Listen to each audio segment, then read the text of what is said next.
qui n'a pas fonctionné ce soir? Parce que vous perdez 4-0, score très lourd. Qu'est-ce qui n'a pas fonctionné selon toi?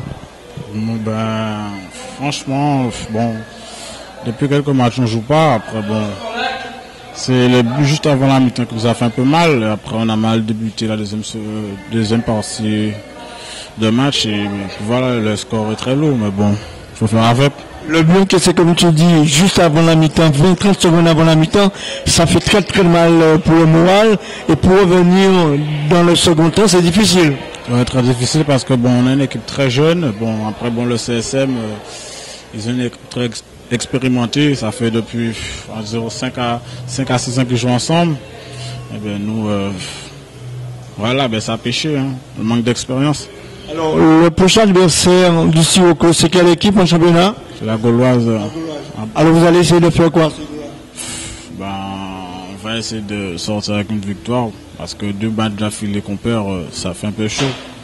On dit jamais 203, mais cette fois-ci, on va tout faire pour barrer cette défaite. Heureux ce soir, 4-0, score sans appel. Il n'y avait pas photo ce soir. Il faut respecter l'adversaire. Je ne dis pas qu'il n'y ait pas photo, mais je sais qu'on a été sérieux du début jusqu'à la fin. On essaie en tout cas de rester dans ce tempo-là. Chaque fois qu'on fait du foot, je dis aux joueurs, c'est une discipline que vous aimez, mais qu'il faut respecter. Donc il faut respecter l'adversaire. Et en tout cas donner le maximum de vous-même pour ne pas avoir de regrets. Donc c'est vrai que sur l'ensemble du match, on a été très bon, malgré l'état du terrain, mais l'adversaire a cherché aussi à certains moments de nous contrer, de faire des choses, mais on est resté bien regroupés. On a rarement été mis en danger, donc c'est vrai que c'est un match, il y en a comme ça de temps en temps, pratiquement parfait. Alors, qu'est-ce qui a fait la différence selon toi au vu de cette rencontre? Qu'est-ce qui fait la différence? Je crois qu'on a de l'expérience, les joueurs se connaissent. On a beaucoup joué ensemble, il y a un savoir-faire quand même. Donc, je crois que c'est pas la première fois qu'on arrive à faire des matchs de qualité. Donc là, ça fait quand même 10 ans qu'on est là avec Steve, avec certains joueurs. Donc ça dure encore, j'espère que ça va encore durer un peu. Mais les autres travaillent, les autres progressent. Et c'est ce qui nous motive aussi à continuer à être devant. On ne s'occupe pas trop des résultats au départ. On s'occupe, en tout cas c'est mon discours, de la qualité, de s'appliquer. Et voilà, donc pour l'instant ça va. Donc j'espère qu'on va titiller les premiers et qu'on sera dans la course pour les 4 derniers matchs du championnat. Alors on a constaté l'absence de Siar qui est blessé. Il y a aussi Béral qu'on ne voit pas. Comment ils vont ces joueurs? Siar effectivement il s'est fait les ménisques. Et Béral depuis le retour de Mulhouse, il n'a pas trop repris l'entraînement. Je crois qu'il a quelques problèmes personnels. Il devrait être d'aplomb pour reprendre en janvier. Mais après c'est un groupe, hein. S'il y a des joueurs qui ne sont pas là, il y en a d'autres qui jouent. On fait jouer un jeune, que Paver n'a pas joué depuis très très longtemps. Et ça tourne un peu. Je crois que c'est ça le groupe. Amadia n'a pas joué pendant très longtemps, donc il revient aussi. Amelaïs n'avait pas joué, il a joué la dernière fois, il s'est un peu blessé. Donc ça tourne, une équipe c'est 22, 23 joueurs et ça doit tourner. On ne compte pas que sur 11 joueurs. Et je crois que c'est ce qui fait la qualité aussi du groupe. Alors le prochain adversaire du CSM en championnat, c'est qui? C'est la SS samedi, mais c'est dans 3 jours. Ça nous fait 5 matchs, hein, parce qu'on en a fait mercredi dernier, le samedi. Oui, mais le match sert aussi d'entraînement. Après, il faut gérer la récupération, gérer les petits pépins au niveau musculaire. Et après, on joue, on aime le foot. Je pense qu'il faut s'adapter à la situation. Et puis je crois que ça devrait aller. Alors, l'objectif du CCM, on a demandé à Willis Voisin tout à l'heure, reste toujours le même, aller chercher le titre en fin de saison. Oui, que voulez-vous que je vous dise d'autre? Il y en a qui ne l'affichent jamais, mais nous on est obligé de l'afficher parce qu'on est champion en titre. Déjà 3 fois, donc on ne peut pas se permettre de dire qu'on joue les premières places, on joue la première place, ça met la pression sur les autres, ça met de l'ambiance, mais ce que j'aurais aimé c'est que les autres qui jouent le titre le disent aussi, qui jouent le titre, et ça fait plusieurs candidats pour un titre, et puis en tout cas même si on n'est pas premier, rassurez-vous, on n'aura pas trop de peine, la qualité des matchs comme ça fait beaucoup plaisir, mais il faut que je trouve des mots pour que justement le titre nous motive, que les joueurs se donnent jusqu'à la dernière journée.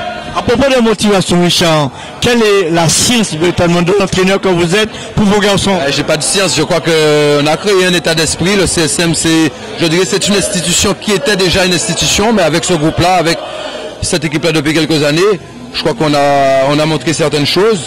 En tout cas, moi, je respecte ce qui a été fait. Je pense que les autres aussi, certaines personnes respectent ça, et ça se vérifie de temps en temps qu'il y a un savoir-faire et c'est tout. Je crois que ça va pas chercher plus loin. Ce n'est pas des coups par hasard, ça se répète d'année en année. Un jour ça va s'arrêter, hein, puisque on n'est pas le cycle, je ne sais pas si c'est un cycle de 10 ans, mais en général le cycle c'est 3-4 ans. Mais c'est une période j'espère faire durer le plus longtemps possible parce que j'ai comme devoir en tant que passionné du football de faire en sorte que le football reste là à un certain niveau. Mon seul souci, c'est que quand il s'agit d'être à l'extérieur de la Guadeloupe, on est toujours limite. Mais bon, comme c'est nous qui nous qualifions, après, on ne peut pas nous reprocher grand-chose, sauf qu'il faut changer de braquet quand on va jouer contre Mulhouse, quand on va jouer contre les équipes de Martinique. Et là, on pourra dire qu'on a franchi un palier. C'est mon souhait en tout cas. C'est de briller à l'extérieur. Et ce sera mon plus beau souhait. Mais en tout cas, je pense avoir déjà accompli ce qu'il fallait. J'ai beaucoup de respect pour les joueurs, pour les dirigeants, pour tout le monde. Mais il n'y a pas de science, rassurez-vous. Il y a peut-être une passion que je transmets aux autres. Merci Michel. Et bon vent. Merci. Ici aux Abîmes ce soir, le CSM a étrié le Sirocco 4-0 pour cette formation de Richard Albert et du président Arconte. Le CSM qui a scoré par Gauthier à 2 reprises, par Amadia et aussi par le petit jeune qui est entré en fin de rencontre. Donc 4-0, je le disais, pour cette formation du CSM. Le Sirocco n'était pas, ou plus ou moins a raté son rendez-vous ici en terre abîmienne. Il va falloir que ces abîmiens se ressaisissent lors de la prochaine journée. Quant au CSM, poursuivre sur sa lancée pour aller chercher le leader USR, ce qui promet pour la suite de ce championnat de division honneur. Espérons que le suspense sera jusqu'au bout et que nous aurons un droit à un très beau final. Voilà ce qu'il fallait retenir ce soir ici en terre abîmienne. Encore une fois, bravo au CSM qui l'emporte ici 4-0 face au Sirocco des Abîmes.